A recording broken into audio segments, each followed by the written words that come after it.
In 2018, the God of War franchise took a bold step forward. After God of War Ascension's mixed reception, Sony and Santa Monica Studio crafted a soft reboot, a completely new story, setting, and gameplay experience, aimed to make God of War exciting again.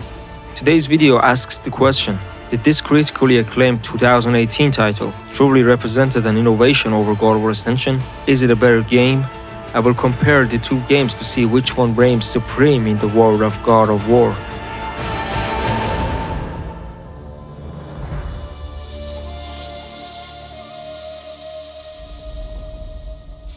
In God of War Ascension, Kratos, still bound by his oath to the God of War Ares, finds himself haunted by the brutal act of killing his own wife and child. The furious guardians of oaths who punish oathbreakers relentlessly pursue Kratos for breaking his oath to Ares, pushing Kratos deeper into despair. In an attempt to redeem himself, Kratos, aided by the Orcus and the Oracle, sets out on a journey to find a powerful artifact, the Eyes of Truth.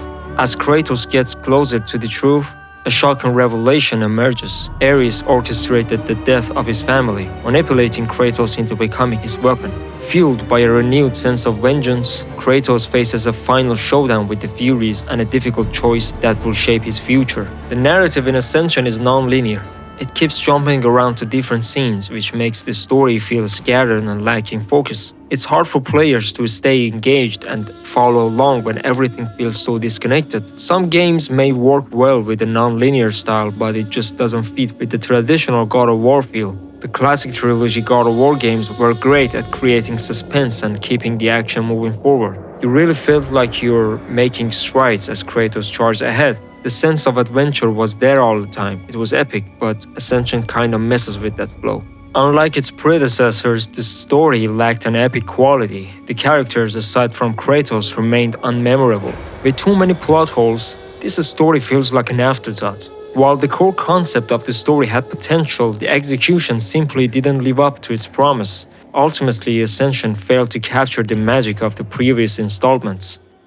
On the other hand, God of War 2018 represents a significant change. Kratos, a once feared warrior, lives a quiet life with his wife Faye and their young son Atreus in the Norse world. But their peaceful days comes to a sudden end with the Faye's passing. As per her final wish, Kratos and Atreus set off on a journey to scatter her ashes from the highest peak in all the realms. The narrative becomes more intimate, centering on his difficult bond with his son Atreus. This shift brought a fresh perspective with a more mature and emotional approach to Kratos' character, showing him as a father figure trying to protect his son Atreus in a harsh and unforgiving world. This dynamic between father and son was the heart of the story, and it resonated with the fans really well. It was new, it was fresh, it was different. God of War 2018 tells its story much better than Ascension. Great characters, each with their own personality, and excellent storytelling make the entire experience believable and engaging. To wrap up this part, I must say that although the story of God of War 2018 isn't flawless, but it definitely performs way better in this section and takes the player along for a ride. The father and son journey is more interesting to follow than fighting Furies. If the story is more important than gameplay for you, you will absolutely love this game far more. Ascension offers a more segmented experience, while God of War 2018 allows for a more continuous and immersive adventure.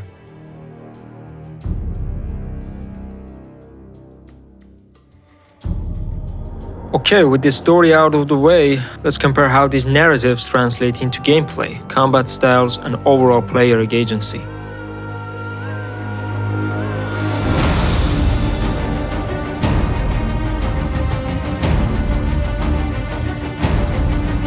Before we get into the combat, let's talk about the camera style, verticality, and platforming, and see how they can impact the overall gaming experience, especially in terms of combat. The secret to enjoying a hack-and-slash combat system is to give players the right tools and freedom to engage more effectively. This means having a clear view of the battlefield that allows you to know what to plan at any moment. Your moves are based on your vision. When you can't see, you can't make decisions in a hack-and-slash game. The cinematic railed camera of God of War Ascension lets you predict and counter the enemy's movement. It allows the player to seamlessly switch between close and ranged combat. The ability to jump opened up new tactical possibilities, allowing players to flank enemies and gain advantageous positions. With the freedom to move vertically, players could orchestrate elaborate combat sequences, showcasing their mastery of both movement and combat skills. The game's ability to seamlessly transition between horizontal and vertical combat is a direct result of its well-designed camera system. It had some bad moments, of course. In some parts of the game, the camera zooms out too much, making it difficult to even see yourself on the screen, let alone your enemies. However, this was not always the case, and it definitely had a lot more flexibility than the over-the-shoulder camera on the 2018 reboot. In contrast to God of War Ascension's vertical combat, God of War 2018 restricted battles to a horizontal plane, limiting attacks to the direction facing Kratos. The limited camera view made it difficult to spot enemies behind Kratos. In fact, players were limited to only half of the battlefield in combat scenarios at the same time. Manually adjusting the camera was necessary to switch targets, which proved challenging when surrounded by multiple enemies attacking from different angles. When facing multiple enemy types simultaneously, the restricted field of view makes it difficult to react to all attacks, especially in smaller combat arenas, making it challenging to maintain control of the situation and effectively dodge and evade enemy attacks. While the developers tried to solve this problem with on-screen indicators and the help of Atreus and Mimir, the question remains, why was this limitation necessary in the first place? I forgot, we're in an era of gaming where if you want to make your game cinematic and immersive, especially, you have to make it in third-person over-the-shoulder camera. Even if it's hack and slash, even for a series that has served as an inspiration for other games in all aspects. For platforming, the ability to jump in God of War Ascension does not necessarily translate to a well-designed platforming system. Unfortunately, in this regard, the game has somewhat deviated from the formula of its predecessors and leaned more heavily towards auto-platforming, a trend that gained popularity with Uncharted on the 7th generation of consoles and continues to this day.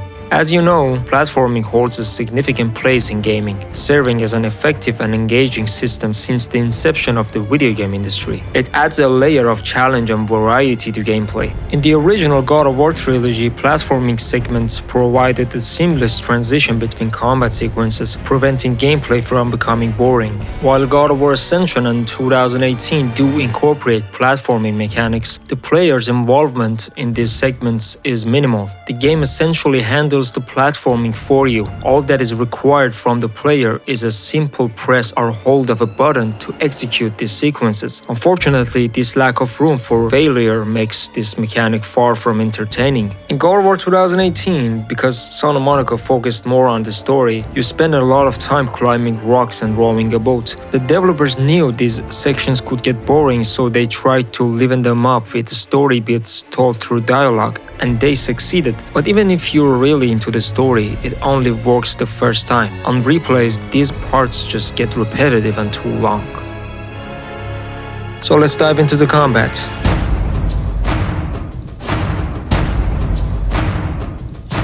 The Blades of Chaos are the main weapon in God of War Ascension. These iconic chained weapons remain the foundation of Kratos' combat style, offering brutal combos, enemy grabs, and environmental traversal. The blades gain a new dimension with the introduction of elemental infusion, and it expands Kratos' arsenal with two powerful gauges, the magic meter and the rage meter. These systems offer different ways to unleash attacks and enhance combos. The blades can be infused with 4 elemental powers. Fire of Atreus, the most potent element, dealing significant damage and setting enemies ablaze. Water of Poseidon, which controls the battlefield, trapping foes in a vortex and disrupting their movement. Lightning of Zeus unleashes bolts of lightning, strike multiple enemies simultaneously, which make you able to keep the combo meter high. And Swords of Hades, a purple color for Blade of Chaos and a valuable tool for disrupting enemy movement. Each element offers a unique rage attack that can be unlocked by upgrading elemental infusions. To use rage attacks, you must fill the rage meter by maximizing combos without taking damage. Once full, the rage meter activates rage mode. Attacks become stronger and player also gains access to more brutal finishing moves. With Rage of Ares, you unleash a powerful blast attack that can deal a lot of damage to the enemy that you are fighting with, but it doesn't affect multiple enemies. With Immovable Blast, you can temporarily freeze a target enemy enemy for a few seconds. This can be a good tool in scenarios where you need to neutralize a specific enemy while dealing with others, but it doesn't deal any damage. Blinding Rage offers precise damage projection with directional control and mobility, while Army of Hades provides a swarm of ghostly allies for crowd control and sustained damage like in God of War 1. And just like previous God of War titles, magic returns in Ascension, but with some changes. This time, each element infused in the Blade of Chaos offers a unique magic attack, with execution depending on the element currently active. Magic can be refilled by finding blue chests in levels or by killing specific enemies. The first magic attack is unlocked immediately after acquiring the Fire of Ares. However, the other magic attacks don't become available when you first receive the corresponding elements. Instead, you need to upgrade each element to its maximum level before using its associated magic attack. I'm not sure why the developers made this decision, but let's be honest, the one that you get first is the only one you're really going to need anyway. To use magic, you need to simply press R2, both in air and on the ground. Destruction of Ares unleashes a powerful blast, damaging and knocking back nearby enemies, and it offers the highest damage output out of 4 elements. Eye of the Storm freezes enemies around you, but the effect isn't as strong as expected. Wrath of Zeus calls down a barrage of lightning strikes, stunning multiple enemies, and with Hades' Torment, Kratos summons soul hands from the ground. These hands attack nearby enemies, causing damage and knocking them around. I think we can all agree that the magic system in Ascension is a bit of a letdown compared to previous games. There's no point using the 3 other magic attacks besides Destruction of Ares.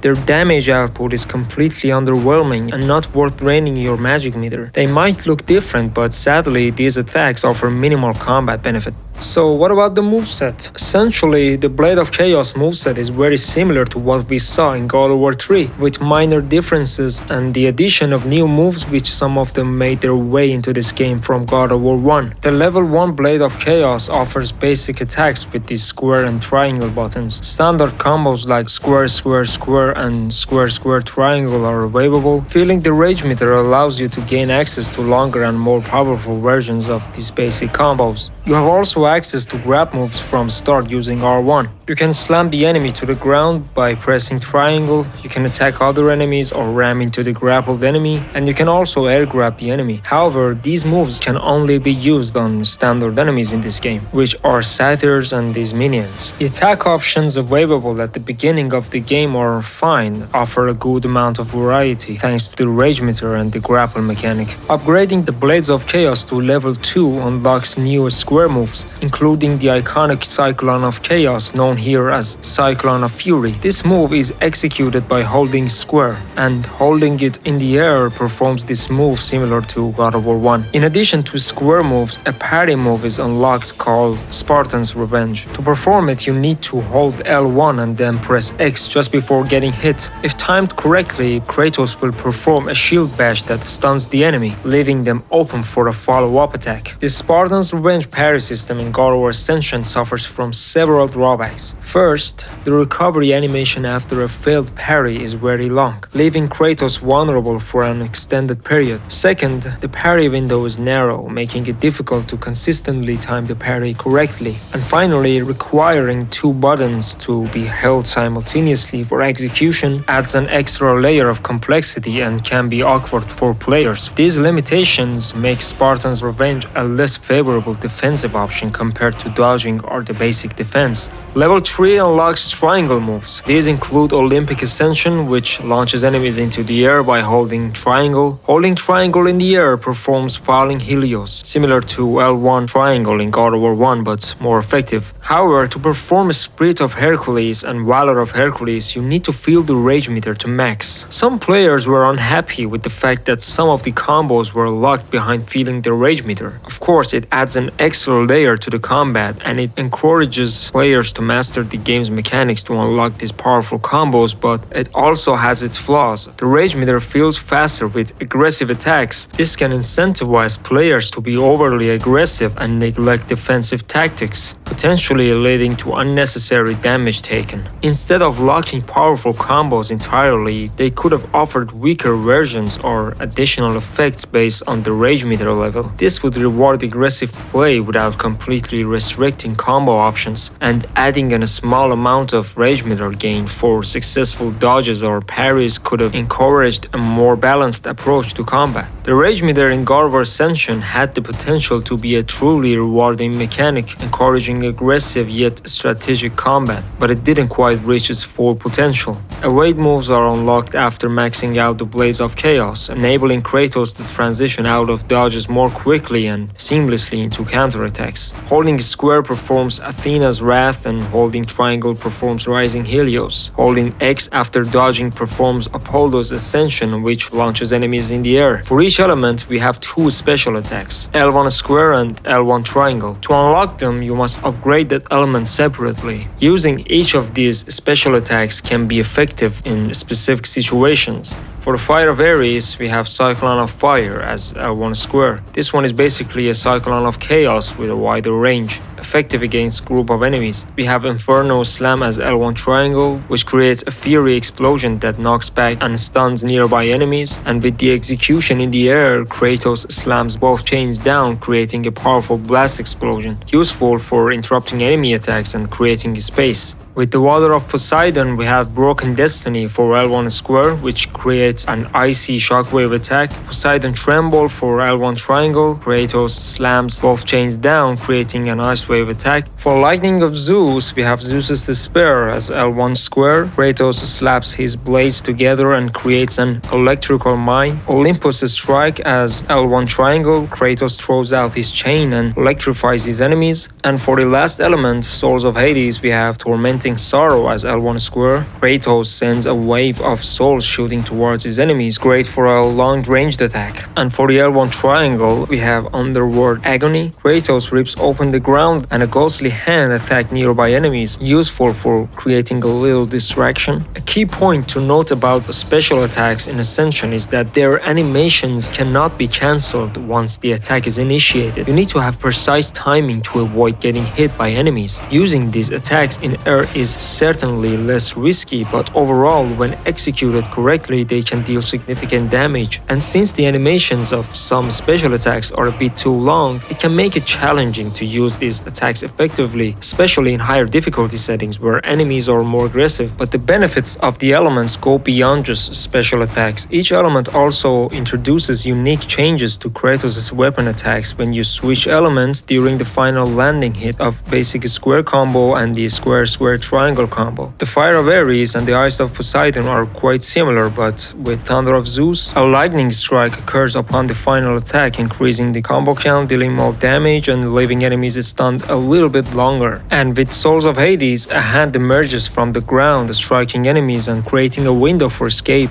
These final landing hits become even more stronger and impactful when the rage meter is full, dealing more damage and covering a wider area. Each element offers distinct tactical advantages when used strategically, adding depth and variety to combat. But despite the varied capabilities offered by the different elements, they may not translate into a noticeably different Blade of Chaos experience, which brings us to the rest of the weapons in this game. While in Ascension the trusty Blades of Chaos remain your primary weapon, there are 5 ward weapons scattered throughout the game or just dropped by defeated enemies: sword, spear, club, shield, and sling. Each of these weapons offer unique combat styles, adding variety to your attack options. Ward weapons can be used with the circle button for standard attacks and with L1 circle for a powerful charged attack that launches the weapon at enemies, dealing significant damage before being discarded. In the absence of a ward weapon, barehanded attacks can be executed using the circle button. Although the ward weapons offer interesting combat options with their simple attack patterns, but they fail to fill the void left by the absence of a traditional secondary weapon, which ultimately restricts players to temporary bursts of charged attacks. In addition to all this, Ascension gives you 3 relics to help you in combat and puzzles.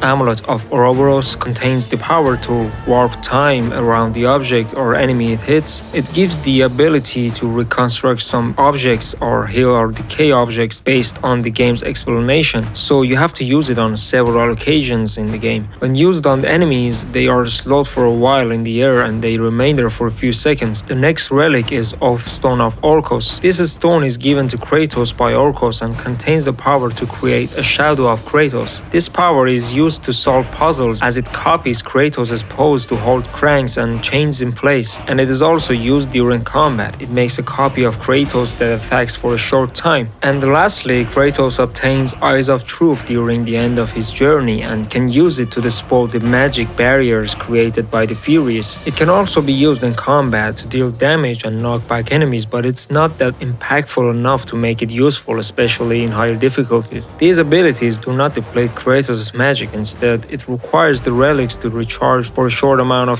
time, and if you upgrade these items, the recharge time decreases and duration increases, make them way more effective in combat. So, moving on to God of War 2018's combat, you have two weapons featuring the Leviathan Axe and the Blades of Chaos. The game initially focuses on the Leviathan Axe for approximately half of the playthrough until you acquire the iconic Blades of Chaos in a thrilling, fantastic scene. The Leviathan Axe undoubtedly serves as a worthy primary weapon for Kratos, showcasing the quality and impact expected from such an iconic character. And we also have the shield combat and the barehand combat, which is nice, even though they're naturally not as strong as the blades and the axe. You can still pull off some good combos with them, and they get even better with the upgrades. In terms of feel, the combat experience in God of War 2018 retains the exceptional quality of the last games. Each strike with the axe feels weighty and impactful, enhanced by the game's excellent sound design. While the Leviathan Axe's initial moveset may not be as engaging due to its limited moves and range at the beginning of the game, acquiring new mid-range and long-range moves significantly improves the combat experience.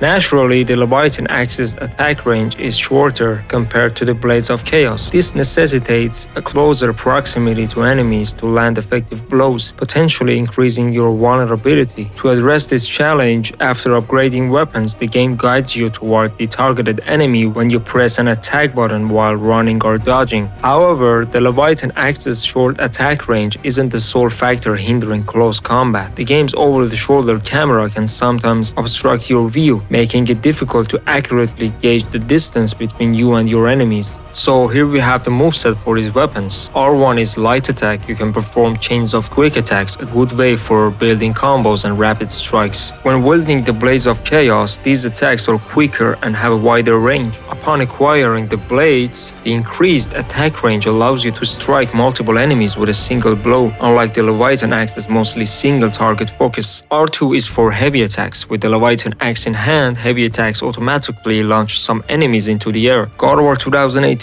offers a skill system that allows you to customize Kratos' combat style and abilities as you progress through the game. As you defeat enemies and complete objectives, you earn XP to unlock skill points. The skill tree is divided into 4 parts: Leviathan Axe, Blades of Chaos, Guardian Shield, and Talon Bow for Atreus. Unlocking your skills allows you to acquire stronger attacks, throws, and special abilities for your weapons. These skills can improve the speed, range, and the damage of your attacks. Both in ranged and close combat, the game gives you the abilities that not only gives you more attack options, but it is also good for movement and mobility, like Whirling Storm, Frost Rush, Leviathan's Fury, and especially the Executioner's Cleave. Once unlocked, holding R2 unleashes a powerful heavy finisher attack that can eliminate smaller enemies in a single hit, but it requires a longer charging time. Risk and reward. This also applies to the Blades of Chaos. Fantastic close range and ranged combat abilities such as Chaos Slam, Whirling Chaos, and Rising Fury for the air launch. In the Guardian Shield tab, you can unlock various moves for shield and barehand combat. Rage combat focuses on Spartan Rage with great mobility options, and finally we have Talon Bow skills for Atreus. Unlocking these will definitely help you in combat, make the game's fights easier and simpler. I don't know if that's a bad thing or not. Most of these skills are locked until specific points in the story's progression. The game provides an item used to upgrade your weapons, which unlocks these skills. Only then you can invest XP to improve them further. And one thing to note is that the XP you're gaining isn't necessarily based on how well you play the game. It is random. Unlike God of War Ascension and other classic installments in the series, magic and special attacks are absent in this game. Instead, the game introduces runic attacks, which serves as a versatile combination of magical and special abilities. Runic attacks are powerful special moves that can be executed by holding L1 and pressing either the light or heavy attack button.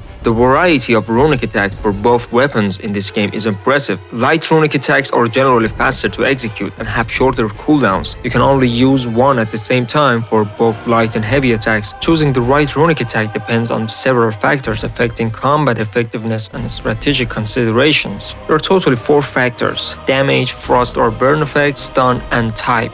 Runic attacks deal more damage than regular attacks, making them valuable for taking down strong enemies quickly. Frost is an elemental effect applied by certain runic attacks using the Leviathan Axe. When an enemy is inflicted with frost, their movement speed slows down, making them easier to target and fight. Additionally, some runic attacks might deal bonus damage to enemies already affected by frost. Burn is also an elemental effect applied by certain runic attacks using the Blaze of Chaos. When an enemy is inflicted with burn, they take damage over time. Burn can be a very effective way to weaken enemies and deal continuous damage. Stun refers to a brief period when an enemy is unable to attack. Each enemy has a stun meter that fills when they are hit by runic attacks with the stun properties. While an enemy is stunned, you can perform a finisher, which is an instant kill move if their health is low enough. And we have 4 different types of runic attacks categorized by type.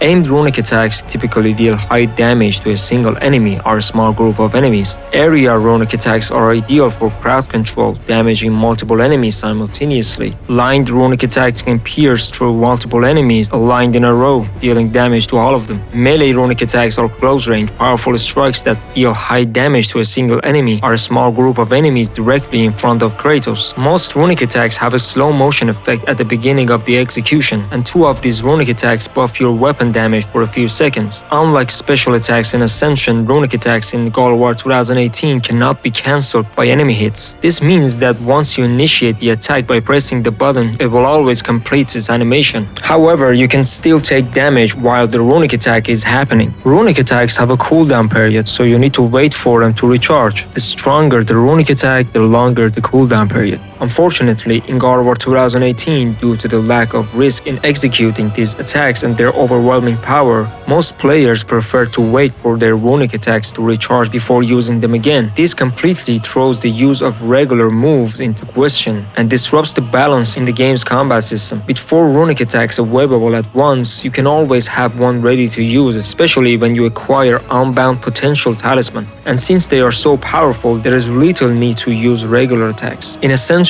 while performing special attacks, you were vulnerable, which meant you had to plan their use carefully, because if you couldn't predict whether you would be able to finish the attack, an enemy could hit you and interrupt it, making the attempt unsuccessful. This was especially risky on higher difficulty levels and could potentially lead to your death. However, successfully using these attacks inflicted significant damage on enemies. The interruption for special attacks emphasizes the need for careful planning and risk assessment. Both games feature challenging encounters that demand focus and skill. These encounters often involve facing a large number of different types of enemies, but the approach to combat in these 2 games are different. In Ascension, on the hardest difficulty, the only way to win is to simply play better. You need to have a plan, which means avoiding hits, defending at the right time, and strategically using the resources at your disposal. The same applies to God of War 2018, but with one key difference. Mastering combat in this game revolves heavily around utilizing runic attacks and Atreus' arrow. While you need to find the right opportunity to perform them correctly, the lack of any penalty for misuse or even overuse makes even the toughest battles in the game easy. Just perform them and wait for them to recharge. Wouldn't it be better? Instead of spending hours fighting enemies with basic attack moves, you can easily rely on runic attacks without worrying about the consequences. Don't get me wrong, I'm not implying that if it's harder it's better. My point is that in Ascension, without a plan for resource management, effective attack utilization, you have no chance of winning. This game shows no mercy.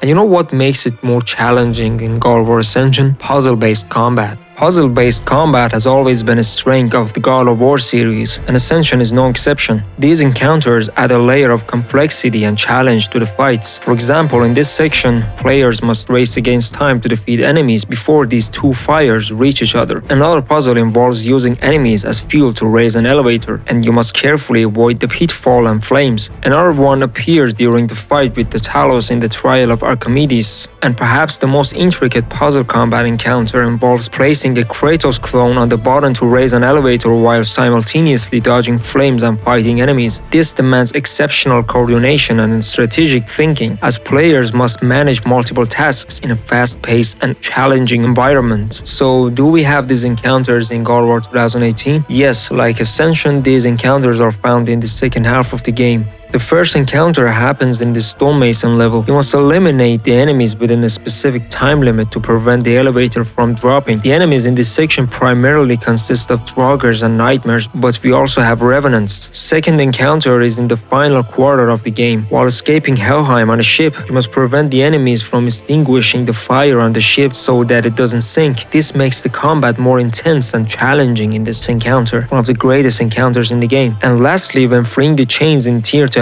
we also need to maintain our distance from the moving flames while fighting enemies. At the end of the day, these challenges add a good variety to the game, but considering the length of the game, I expected to be more of them. And it's not just these puzzle combats that make the game more challenging and interesting. There are also minigames, which was present in this series since the first game. One of the clear gameplay advantages of God of War Ascension is definitely its minigames. They add a good amount of variety to the experience, scattered throughout the game and breaking up the combat sections. We have a slight minigame challenge that tests your reflexes and timing as you guide Kratos through a dangerous series of obstacles. By precisely steering him left and right, you must avoid deadly pitfalls and hazards. At crucial moments, a prompt appears requiring you to press X at the exact right time to launch Kratos safely over obstacles. This minigame appears 3 times during the game. It is neither so easy nor so hard, it just adds a layer of excitement and provides a refreshing break from intense battles. Combat also features minigames when fighting specific enemies. The first minigame type includes Gorgons, Juggernauts and Manticore as a sub-boss. The goal is not to get hit by dodging from the attacks and ultimately killing the enemy. Success in these minigames rewards the player with magic and health after confronting Gorgons and Juggernauts, and red orbs for Manticores. And as always, QTE minigames are present in Ascension for some enemies, like Centaurs, Chimera, Talos, Satyrs and Amazons. An important thing about QTEs is that they're not just button mashing exercises. They demanded precise timing and strategic decision making. Failing to execute a QTE correctly could have served consequences, such as instant death or significant damage to Kratos' health bar, forcing players to be fully engaged and focused. Unfortunately, we don't see this in God of War 2018. When enemies get stunned, Kratos performs a finishing move instead. There is one enemy type in the game, the Orcs, that you can mount and command to attack, similar to Cyclops and Cerberus in Ascension. However, this doesn't happen very often in both games, which leads me to enemy variety.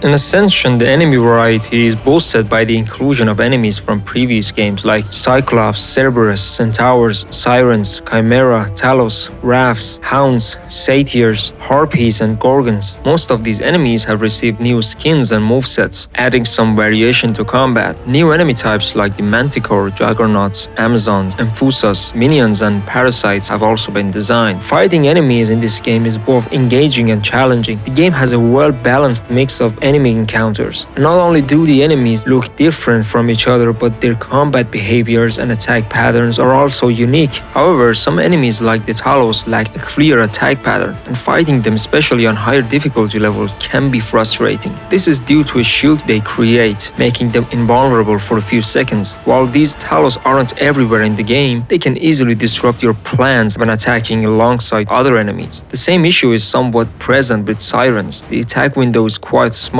making it difficult to hit them. On the other hand, God of War 2018 introduces new enemy types: Draugrs, Hellwalkers, Wolves, Orcs, Revenants, Wolvers, Nightmares, Dark Elves, Travelers, and Tatzelworms. Despite the introduction of new enemy types, the majority of encounters in God of War 2018 involve Draugrs, which serve as a standard enemy. Unfortunately, the overall enemy variety in this game falls short of expectations, especially considering its vast semi-open world and the length of the game. This lack of variety extends beyond the number of enemy types. Many of them share similar attack patterns and behaviors and mostly the same look. Some enemies like Dark Elves and Revenants have have interesting attack patterns. Fighting them, especially when mixed with other enemies in the game, can be challenging, but the game seems scared to put a lot of different enemy types together in many encounters. While God of War 2018 delivers an engaging overall experience, the lack of enemy variety and the reliance on runic attacks in combat hinder the game's full potential in the combat section. Ascension offers a wider range of enemy types, each with distinct behaviors and attack patterns, creating a more diverse and engaging combat experience. God of War Ascension features 4 main boss fights: Hecatoncres, Pollux and Castor, Magiera and Tesiphone, and Alecto and Tesiphone, and also 3 mini-boss fights, Chimera and 2 Manticore boss fights. The attack pattern and character development of the Furies are uninspired and very bad design, and the overall number of boss fights is lower than the previous games. It's clear that the developers didn't put much effort into the boss fights. The best boss fight in the game is arguably Pollux and Castor, which delivers a decent experience in terms of characteristics, arena design, and combat mechanics. Unfortunately, boss fights are not a strong point of Ascension. And God of War 2018 also features 4 main boss fights and several mini-boss fights. Main bosses contains the Stranger, Dragon, Magnia Moody, and Baldur Final Phase. Mini-bosses include Trolls and Valkyries. Although it is unclear whether some of these Trolls should be considered main bosses, they're not considered main boss fights for me at least, due to their large number and similarity. And the same applies to Dark Elf King, which is just a regular elf with a few more attack patterns. Throughout the game, players fight trolls repeatedly, both on the main path and during exploration. These enemies are certainly interesting for the first time, but after fighting them a few times, they become boring. The Valkyries are the only bosses in the game that have the same quality as the main boss fights, and they are completely optional. The build-up and presentation of the main bosses in God of War 2018 is excellent. From the Stranger at the beginning of the game to Magnia Moody and Baldur as the final boss fight. While the mechanics are not necessarily exceptional, they're good, especially Magnia Moody. You need to damage both brothers simultaneously to progress the fight. If you focus too heavily on one brother and knock him down, you won't be able to quickly deplete the other one's health bar because the down brother will revive within seconds. This is a great boss fight. The only problem is the number of boss fights. The variety of bosses in this game is not that great either, similar to Ascension. However, due to the better character development, pacing, and more interesting and challenging attack patterns of the bosses, God of War 2018 does a better job in this area.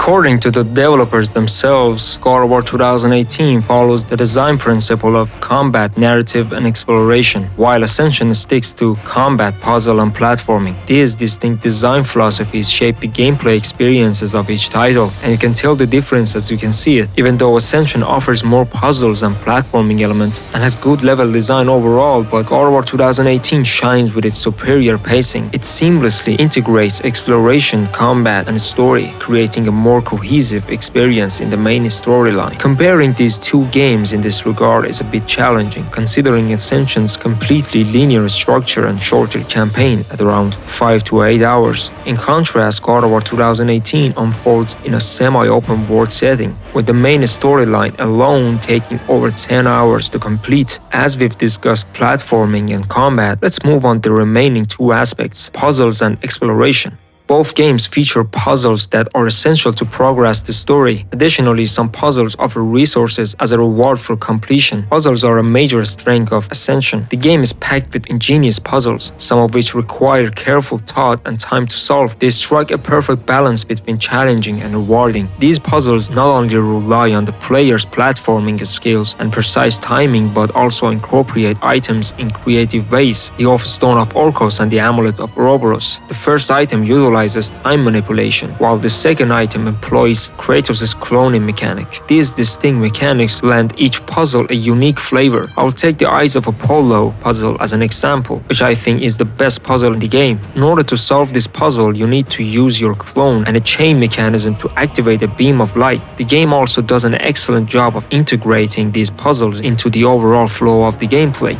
The difficulty level is perfectly balanced, challenging enough to engage players without becoming extreme frustrating. They are an excellent example of well-designed puzzles that demand focus and provide a satisfying sense of accomplishment upon completion. Puzzles in God of War 2018 often involve finding an object and throwing Kratos' axe or Atreus' arrow at it. The game presents numerous puzzles of this nature, both in the main story and during exploration. While initially engaging, these puzzles quickly become repetitive. Towards the mid-game, another type of puzzle is introduced, involving carrying these objects to another location within a time limit. However, this addition does a little to improve the overall puzzle experience. While some well-crafted puzzles require focus and precise timing, the overall repetitiveness of the puzzle design, especially considering the game's length, falls short compared to Ascension. Ascension's puzzles are considerably more creative and complex compared to those found in God of War 2018. Another addition to God of War 2018 is exploration. As you progress through the story, more areas of the game world open up for exploration. You can do side quests and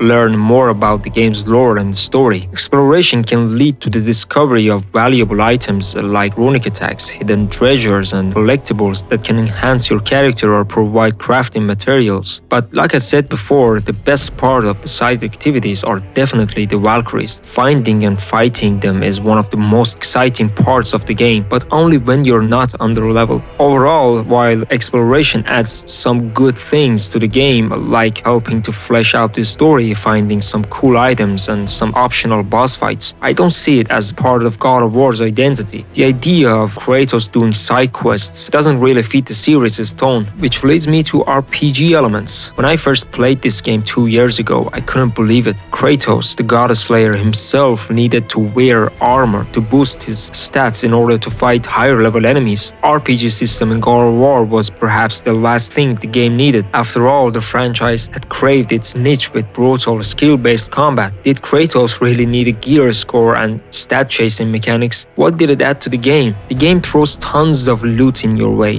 for crafting armor pieces, weapon attachments, enchantments, all saying they will make you a little better in fights. This never-ending loop of finding new gear might feel like a boring job to some players. It changes the focus from getting good at fighting to carefully picking out the best stuff for Kratos to use in the next encounter. The reliance on gear score can overshadow the importance of player skill. Grinding for the best gear can feel like an artificial way to increase power, potentially diminishing the satisfaction of mastering combat mechanics. The menus are another point of comparison. In Ascension, if you want to upgrade anything, just press the start and hold the X button to spend red orbs. This keeps things simple, so you can jump right back into the fight instead of getting stuck in menus for ages, trying to figure out numbers and making the perfect Kratos. The constant need to read and compare gears in menus disrupts the gameplay flow. The difficulty of enemies is primarily based on the quality and level of your equipped gear. Stronger enemies typically appear in later areas of the game and some optional exploration areas. The game uses a color-coded health bar system to show how strong enemies are compared to your gear. An orange or purple bar means they will hit you hard, and you probably won't win unless you have the patience of a saint. Even then, you would need to dodge perfectly for ages without getting hit, which gets frustrating pretty fast.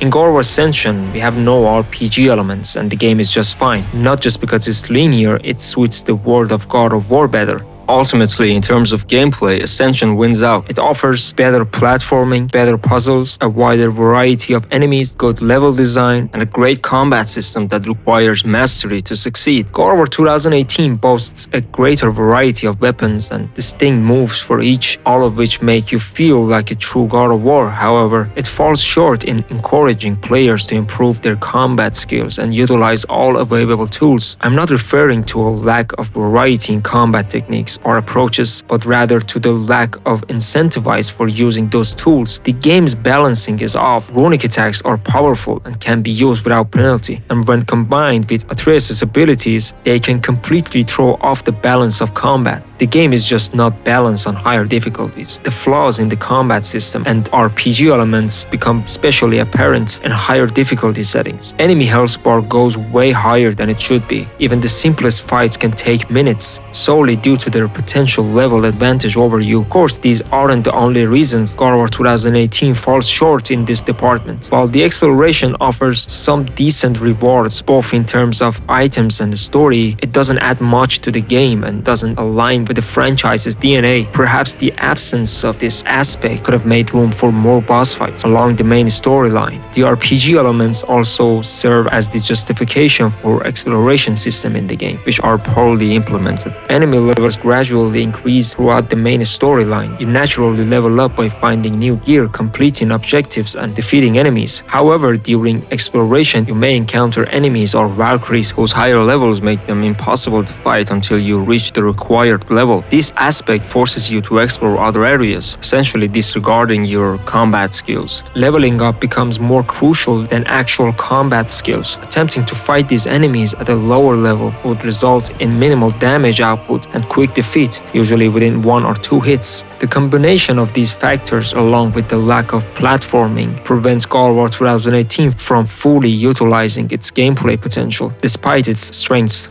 The God of War series has always been a visual spectacle, transporting players to the heart of myth and legend. However, the art styles of God of War Ascension and the 2018 reboot take vastly different approaches, each with its own strengths and weaknesses. God of War Ascension visually continues the extraordinary design path of its predecessors, showcasing a unique vision of Greece. Each section has a fresh feel, and the developers have strived to make all of these environments, both visually and in terms of scale, the best they can be. In the end, they have succeeded. From the game's breathtaking opening sequence featuring the Hecatoncres to the village of Kira and the Temple of Delphi and the island of Delos, everything is superbly crafted and never loses its appeal. There's no sense of repetition. Of course, all of this came at a price. These highly detailed designs have resulted in poor game performance. While the game's frame rate is mostly stable at 30 FPS, it can occasionally drop to 20 to 25 FPS during intense action sequences, which can be a bit frustrating. Additionally, there are a few sound-related bugs that prevent us from declaring this game a performance success. However, it was a significant accomplishment at the time. For a PS3 game, the graphics in this game are exceptional. In contrast, God of War 2018 aims to deliver a more grounded and realistic experience, which has significantly impacted the game's environment design. One of the key elements that contributed to the visual diversity and unique design decisions of the Greek setting was the platforming ability, which allowed players to access different areas within the game environment. In fact, the elimination of verticality in God of War 2018's environment has resulted in an entirely horizontal layout, which can sometimes feel repetitive due to the excessive similarity of the environments and the limited access to additional areas. While the game's environments are visually stunning overall and texture quality is exceptional, that unique design element is less prominent in this game compared to Ascension. There are stages that further showcase the game's visual beauty, but overall I believe there was more scope for God of War-esque environmental design in this game. All that aside, in terms of performance, this game is undoubtedly a prime example of excellent optimization. Having experienced the game on both PS4 and PC, I can say that the frame rate is consistent on the console version and rarely drops. Bugs are very rare, there are no sound issues in this version. Technically, this game is a masterpiece.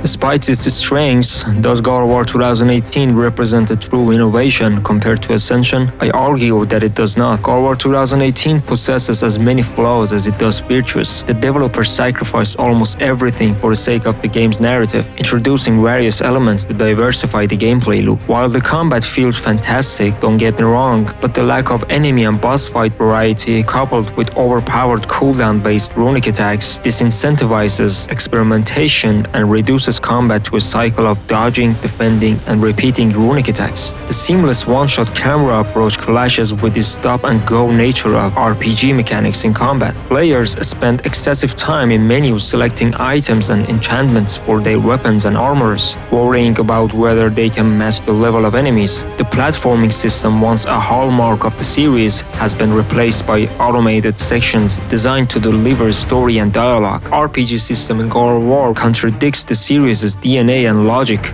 Apart from its compelling narrative, God of War 2018 lacks meaningful innovation. The developers attempt to blend new mechanics while discarding elements that made previous God of War games exceptional has resulted in a flawed experience across all aspects. Modern games often hide behind impressive graphics and animations to mask their shortcomings. Perhaps modern gamers lack the patience to engage with the elements that made older games in this series masterpieces. Ascension, despite its flaws, mediocre platforming, poor pacing, forgettable characters, limited weapon variety, and overall weaknesses compared to God of War 2018, excels in its gameplay. The combat system is particularly noteworthy. Perhaps its downfall was the unnecessary multiplayer component and its role as a prequel. Most importantly, God of War 3 embodied everything fans desired from the series. After Ascension, fans craved something new, different, and Santa Monica delivered. Ascension is the better game with superior gameplay, but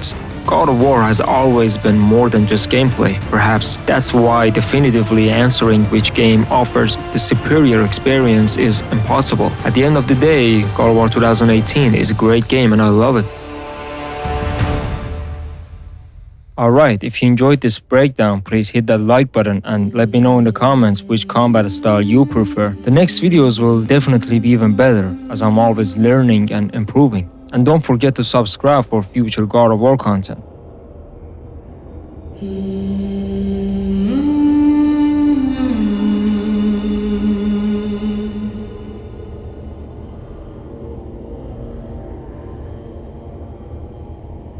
Mm-hmm.